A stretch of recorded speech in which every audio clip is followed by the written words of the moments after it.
everybody, and welcome to another episode of Mind Matters, Navigating Head Injuries and Concussions. I'm your host, Kylie Como.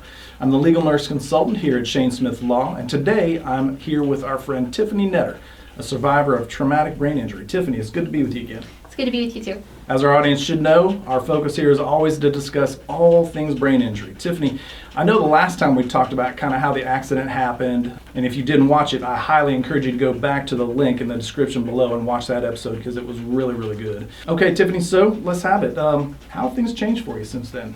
So since the accident, my short-term memory, I forget things very easy and have to remind myself quite often. We have notes around the house, or I have a one-track mind. If I get distracted, it's gone. Because again, I forget things very easy. My long-term memory is still gone. It's 2 years later. If I can't remember it, it's gone.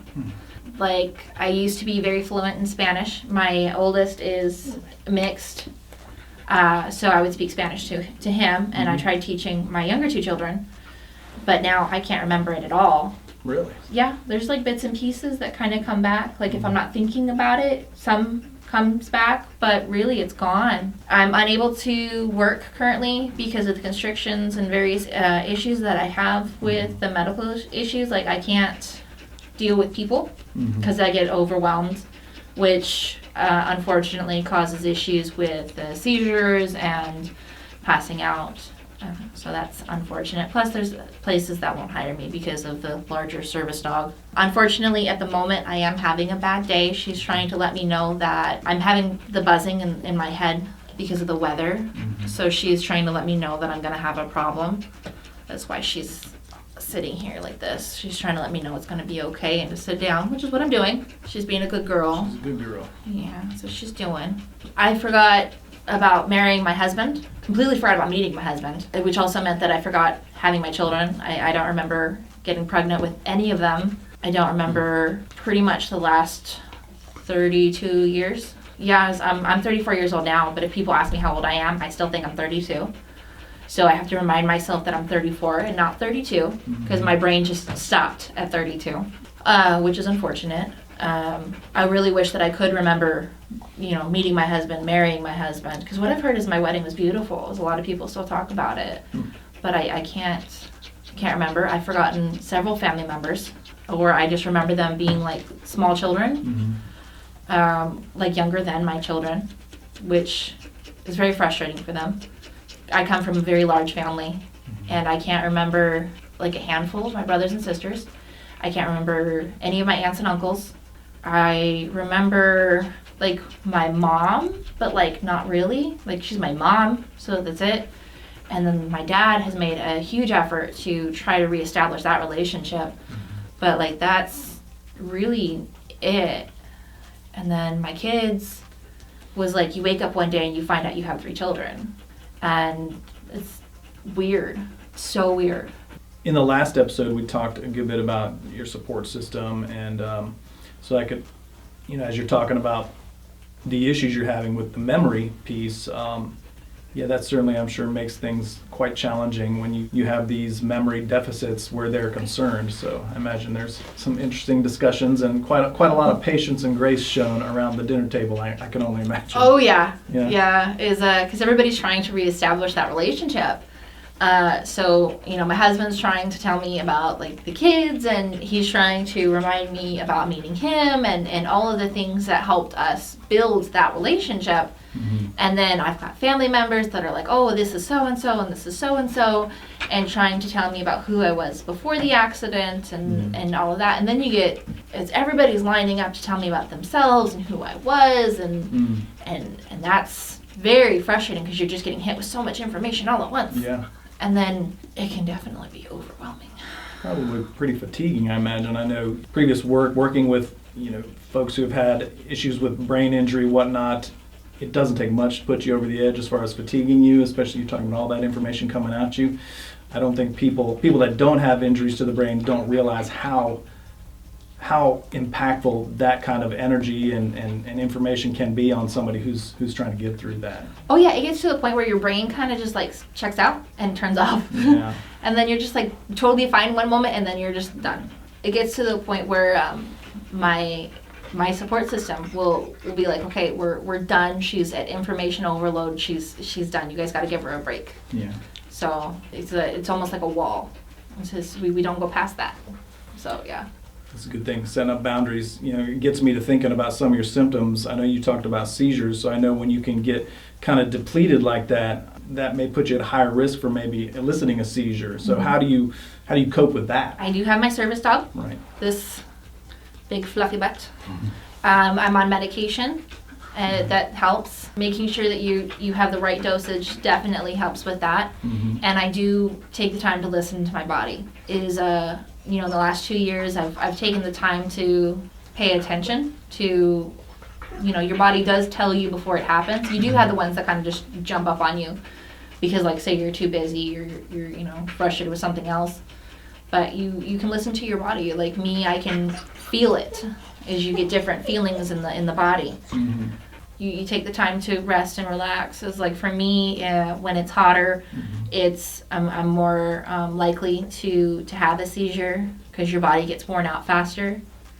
So you definitely take the time to rest and relax and take care of yourself. Yeah, I think that's important to resting, relaxing, getting actual good sleep, like we call it, like delta wave sleep, where you're not just resting your eyes, you're actually in a deep sleep. So I imagine probably, if I had to guess, you work hard at making time and space for you to have good sleep, people know not to interrupt, that sort of thing. You definitely want to take time for yourself and make sure you get that good, deep sleep. Yeah. It's important.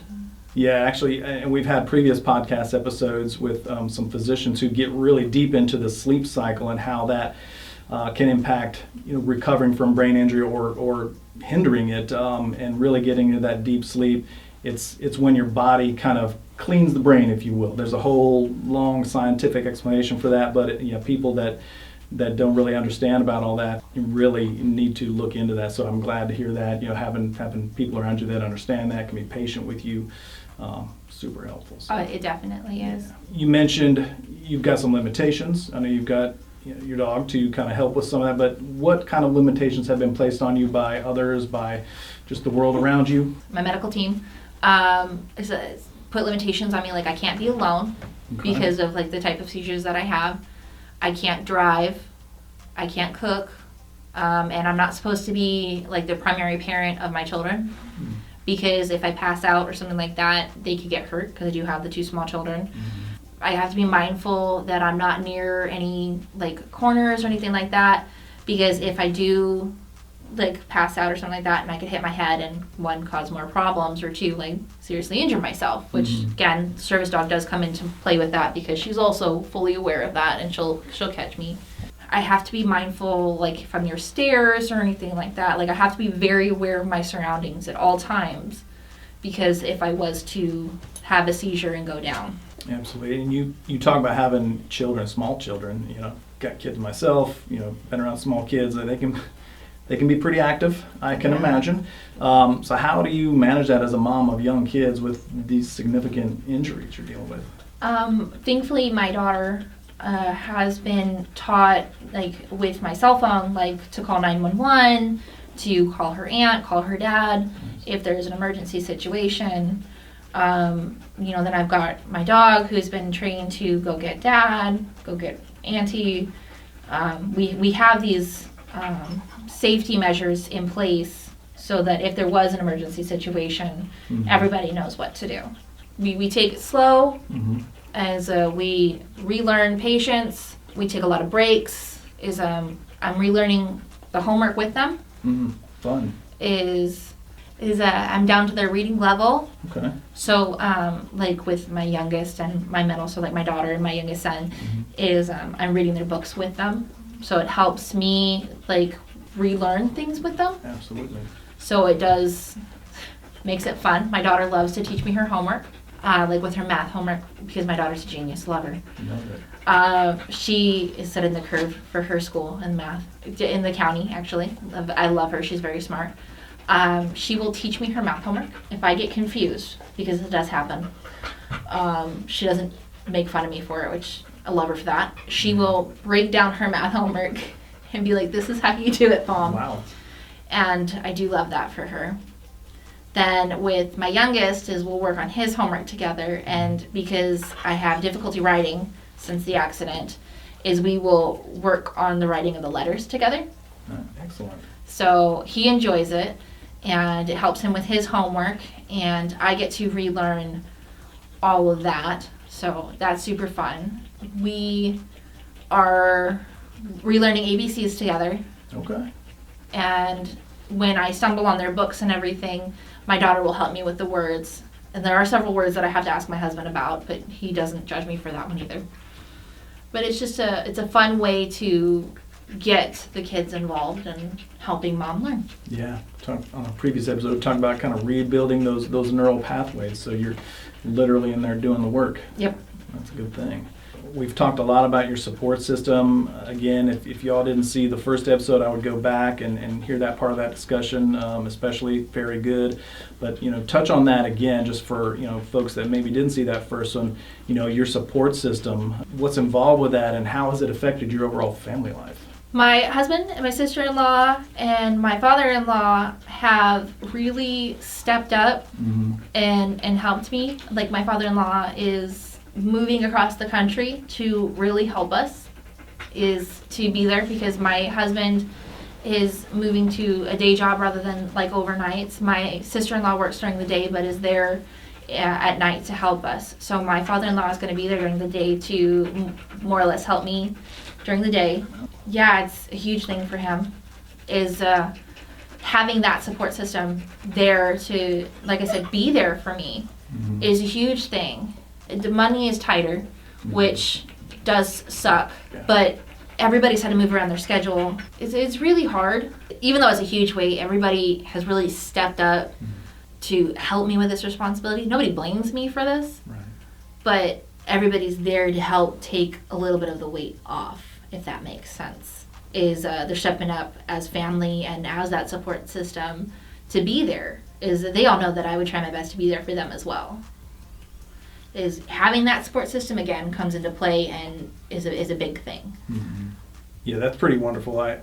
Again, just kind of relearning the whole thing, relearning the ABCs, the math, but also the family unit, the roles, and I imagine as you progress and you continue to heal and improve, those roles will continue to shift around, and it just sounds like a really interesting but kind of heartwarming scene, if you don't mind me saying. Oh, so yeah. I'm never going to be 100%, which is unfortunate, but knowing that I have that backup helps me have that drive to continue to be, want to be as 100% as I can. Yeah. Because knowing that they're standing there behind me trying to help push that boulder up that giant hill is so heartwarming. Motivation and hope. Exactly. I hear, that's pretty big stuff. I imagine they help you manage medications. You've probably got a lot of appointments still. Oh, yeah. Okay. What's that look like? What kind of medications do they help you manage, and what kind of care do you still have to undergo? I'm on anti-seizure medication. I'm on pain medication. I see my neurologist quite often. Okay. My primary care quite often. Finding the right combination can be difficult because your blood pressure can drop out and then, you drop. I have heart problems, so you have to have medication for that. And then since the accident, my vision's changed. So there are days where my glasses don't work, days where, you have to black out the house because your head just hurts so badly. So you can't take pain meds that'll actually work. But thankfully the anti-seizure medications are working, so that's not a problem. Thankfully, I do have my service dog, so she will warn me if I'm going to have a seizure, or if things are going to drop out, or if I'm just having a bad day. She's going to warn me if I'm going to have a bad day. So thankfully, if I wake up and she's just like, "Hey, Mom, you're going to have a bad day. You're going to stay in bed today." She'll warn me if I've overslept through my alarm. She'll tell me that I've missed my prescription window. I have to take it every 12 hours. And she will make sure I take my meds. She will make sure. She's very good at that. And she gets mad if I don't. She will push me to go take it. I was wondering how that worked. She's very good at that. She will push me to go take my meds. Okay. She's a good girl. That's cool. Thinking about, I'm trying to put myself in your position and, think about what day-to-day life looks like. And you painted a pretty good picture so far. So I'm wondering how it works. I'm sure you don't stay holed up in your house all day long. You've got to get out and about at some point, right? So how is it going out in public with all this going on? Do you bring the whole support system, or how does that work? How do other people kind of respond to that when you're out? So normally if I leave the house, I either have my husband with me or I have my sister-in-law with me. Like I normally have another adult with me just in case. Sure. But I always have my service dog with me. When we go out, we always have the service dog, but we'll get a lot of comments. Yeah, so it's normally we get dirty looks because I do look fine, and we get lots of comments about how I just want to take my dog out in public because I look okay until I'm not okay. I've gotten lots of comments about how my dog apparently looks vicious even though she's big and fluffy. I can attest to that. Yeah, she's very big and fluffy. She has to be because of my medical needs. Yeah. I don't see anything that looks vicious about her. Mm-mm. Is we make sure that she's well groomed and well taken care of so that she doesn't look scary. At least I don't think she looks scary. Not at all. But she's my dog, so I love her. Yes. Just this last Saturday, I went to a baseball game for my kids, and somebody came up and was like, okay, well, is no dogs? And I was like, no, she's a service dog, and well, no ESAs, and she's not an ESA, she's a service dog. And okay, well, is she actually trained? And yes, she's a service dog. And it's always, well, it's either what is she trained for, or is she an actual service dog? There's apparently this registry that people ask about, and all actual service dogs aren't on this registry. So there's either fake service dogs out there that are ruining it for real service dogs, or ESAs that people want to bring everywhere that are causing problems for people like me that need actual service dogs. And we just get a lot of heat because everybody's like, okay, you just want to take your dog everywhere. I don't. If I could leave her at home to just be a regular dog and just play and get muddy and do what dogs do, chase balls or birds or whatever, I would. Because she has to work 24/7. Yeah. If she doesn't get off days. Is even at night when I'm trying to sleep, she wakes me up and is like, hey, you're having a problem. As I get jumped on by this giant dog. Right. So it's a problem. Do you find yourself having to talk people down or maybe even educate people about it? All the time. Have you become an educator on service animals? All the time. All the time. What's that like? It can be very frustrating. I mean, some people take it and it's okay, and other people can be real butts about it. The people that take it and are just like, oh, okay, thank you, I appreciate that. And I don't mind educating them about it. But other people that are just like, you just want to have your dog everywhere. That can be a real problem. Yeah. But like, Urza, when we go out in public, she's a great dog to use to educate people. Because she said she stays, and she's a really good dog to just be like, okay, this is the difference between ESAs and this is the difference between service dogs.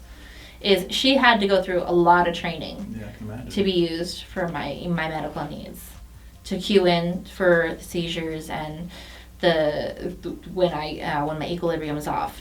Is most dogs aren't going to just sense that. Right. Is she has to cue into my pheromones because they change. ESAs aren't going to sense that. Right. Yeah.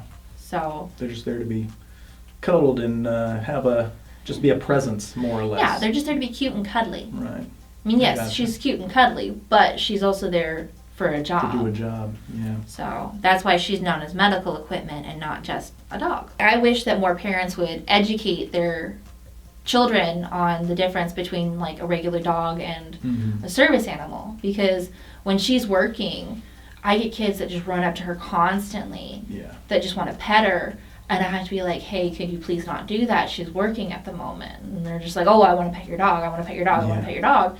And I have to be like, no, please don't do that. I mean, sometimes we have great parents that we walk by and they're like, okay, that's a service dog, she's working, we don't touch her. And I love those parents. Yeah. Like they take the time to educate, and I love those parents. And there's other parents where they get mad at me because I say, hey, no, your child cannot touch my dog. Yeah, right.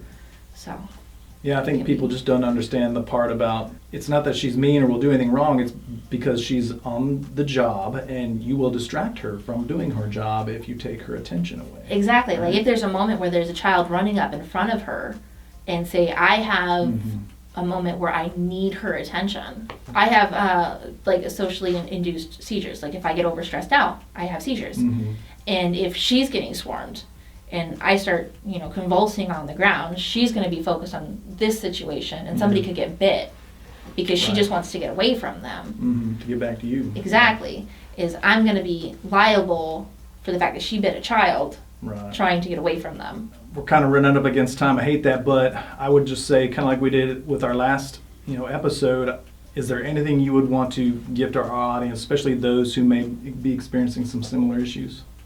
Yeah, stay hopeful, keep your head up, stay positive. Again, take the time to advocate for yourself. If you do have a service dog, speak up, tell people, keep their hands to themselves. You got to be able to speak up for your dog and for yourself. Don't give up. Well, that's going to do it for another episode of Mind Matters, Navigating Head Injuries and Concussions. Again, I'd like to thank our guest, Tiffany, for joining us here today and sharing her passion, her knowledge, and really just being honest and vulnerable with everybody here. I hope that our audience has enjoyed this discussion as much as I have and has gained some insight and is walking away with that deeper understanding and really an appreciation for what recovering from, living with, and let's say it thriving after a brain injury is really like. Please don't forget to hit the like button and subscribe to our channel. Keep up with our latest and greatest content. Leave us a comment today to let us know what you thought of the discussion. And as always, remember, if you're in pain, call Shane at 980-999-9999. Take care. In pain, so I call Shane. 980-999-9999. In pain, call Shane.